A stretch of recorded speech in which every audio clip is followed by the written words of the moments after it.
जानवरों को गलियों में बांध दिया है, जिसकी वजह से आने जाने वालों को काफी मुश्किलात का सामना है। रिपोर्ट कर रहे हैं मलिक मुश्ताक।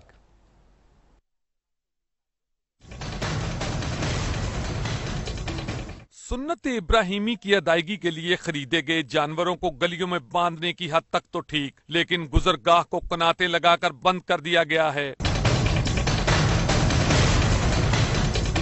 ईद कुर्बान का दिन हमें भाईचारे का दर्स देता है, लेकिन गुजरगाहों को सील करके रिहायशियों को परेशान करना ठीक नहीं है, जिस पर शहरियों ने शदीद तहफ़्फ़ुज़ात का इजहार किया। जानवर हमारे काफी बड़े हैं और गली में बच्चे गुजरते होंगे ना, इनको हिट करते हैं, पत्थर वगैरह मारते हैं और इस वजह जानवर डरते हैं। कोई नुकसान ना होने की वजह से हमारी मजबूरी बनी है, हमने गली बंद कर दी है। जानवरों का बचाव हो सके कुछ। वैसे आपको पता है आजकल लोग ईद के दिनों में कुछ जानवर खोल के ले जाता है, कुछ चोरी वगैरह हो जाती है। इसके बचाव के लिए ये सारा हमने इकदाम किए हैं। ईद कुर्बान इस्सार का नाम है। ईद पर सुन्नत इब्राहिमी की अदायगी जरूर करें, लेकिन ख्याल रखें आपके किसी काम से दूसरे को परेशानी ना हो।